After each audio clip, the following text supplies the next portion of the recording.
Thank you, Professor Chen, for the invitation, and also for me to talk about a relatively new topic, which sort of relates to this idea of innovation and development in a way, because what I'm going to talk today is the Islamic stocks. And traditionally, in the literature, the Islamic stocks have not been looked at. And the reason has been because traditionally investors haven't thought about investing specifically in Islamic stocks. Now recently, as part of the innovations, Islamic stocks have become a very, very profitable asset class. So investors have started to actually invest in the Islamic stocks. So in the last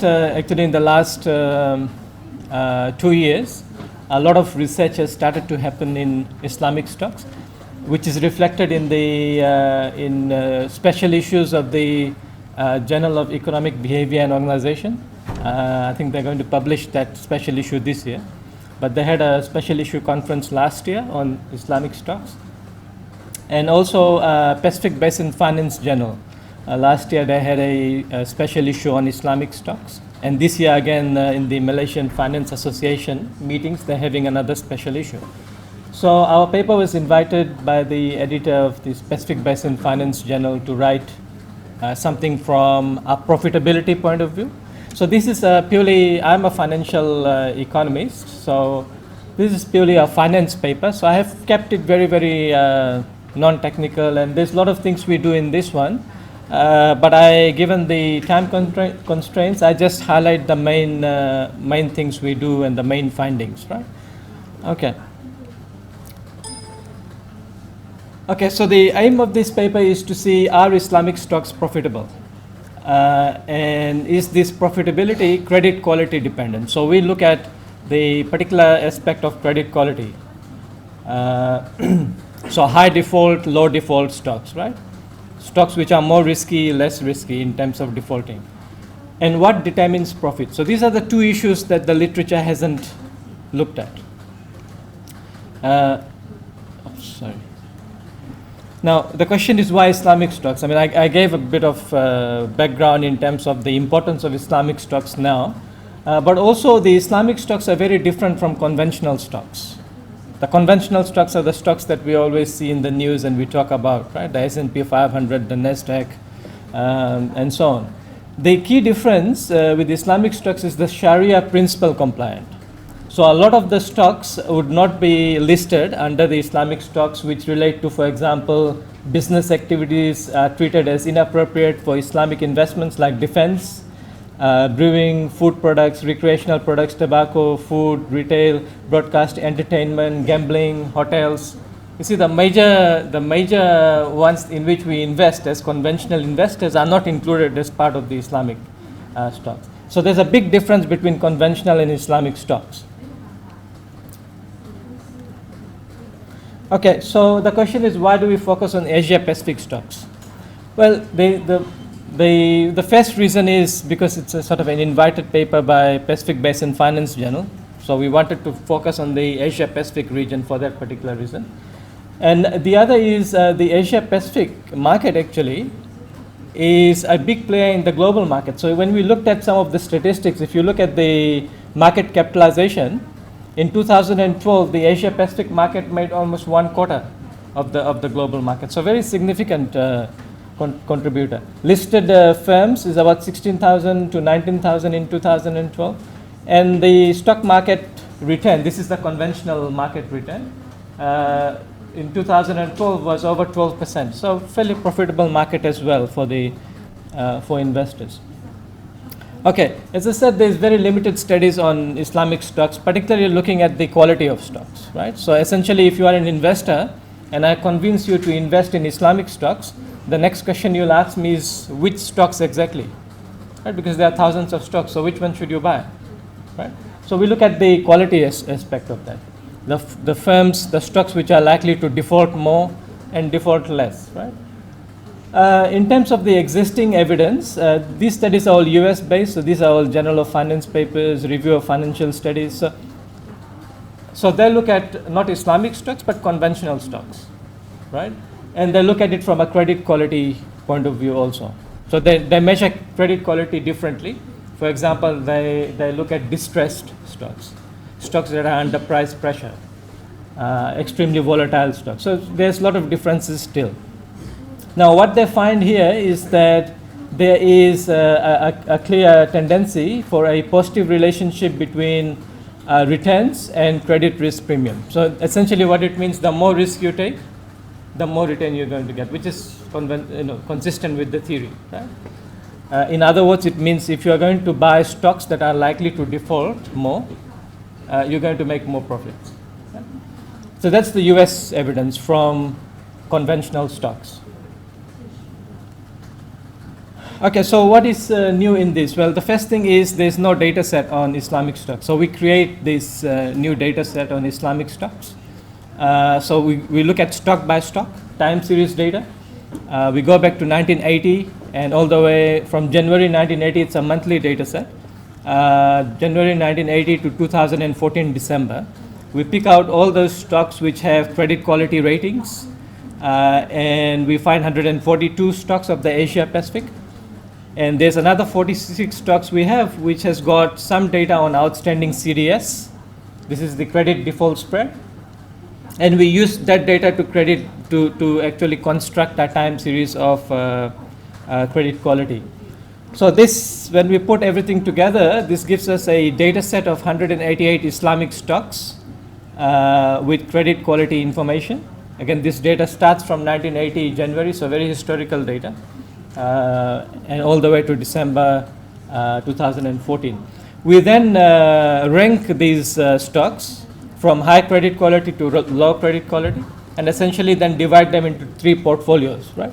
So firms into high credit quality, medium, and low, so that we can test for profitability across the three portfolios. And then we use this momentum trading strategy, which is essentially popularized by Jagdish and Titman in 1993 Journal of Finance, where the idea is to buy past winners and sell past losers, right?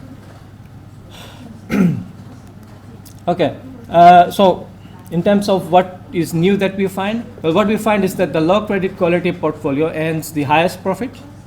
So if you invested in the low quality portfolios, you're going to get 7.32% per annum return.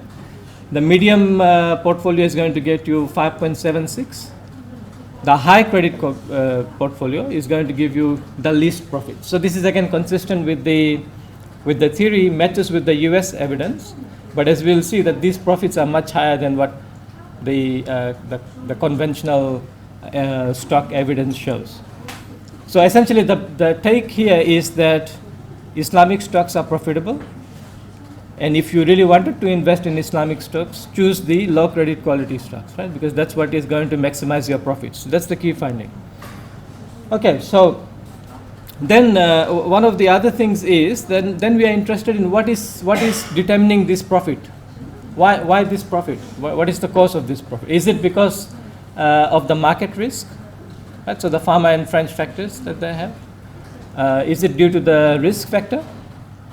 Or is it due to mispricing of stocks? Right? So there can be two sources of profits. We make profits because we take risk. We enter the market, we forget about what the market tells us about risk, and we invest, right? So that's one source. The other could be that the stocks are mispriced. So underpriced or overpriced, right? Okay, so we also answer that question, and what we do is we have the time series of momentum profits that I just showed you the averages from 1980 to 2014, and we regress that on a range of market risk factors. Okay, so that's a conventional way of testing that. I'll look at it, explain that a bit later. But the key point here is that when we do that, we find that all the profits I have shown you is due to the market risks that are there. Okay, so it's not due to mispricing. So what it means is that unlike the conventional stocks where there is mispricing, in the case of Islamic stocks, there's no evidence of any mispricing. Okay, it's purely due to the risk that exists in the market. Okay, So as I said, the data, the one that we take issue with is the Dow Jones Islamic Market Asia Pacific Index. And that index is made up of 16 countries. So those 188 stocks come from 16 countries. So it's a very good representation of the Asia Pacific countries. Okay, I'll skip that slide and show you. This is the data that the data set that we created, and this is the 188 stocks, and I've just averaged the probability, the default probability. So you'll see that the low credit quality stocks here, that's the portfolio of low credit quality stocks. They have the highest default probability, and the high credit quality firms here, which have got a rating of AAA to A, they have the lowest default probability. Okay, so that's a summary of our data set. Okay? But of course, for each of these firms, as you know, we have time series data from 1980. I've just averaged this here. Okay, so this is some descriptive statistics about the portfolios. As I mentioned, this is a full portfolio, so it's an average of all the 188 stocks. This is the high credit quality. There's about 70 stocks, the medium and the low. And what you see is that the mean returns and the standard deviation, if you look at that, high credit quality, most profitable, least volatile, low credit quality portfolio, least profitable, highest volatility, because the chances of them defaulting is high, right? So this is just looking at the raw returns of those stocks. Okay, here's the main result, or one of the two main results. The main column is the third column where the profits are. So that's the loser portfolio, winner, and winner minus loser. That's the momentum.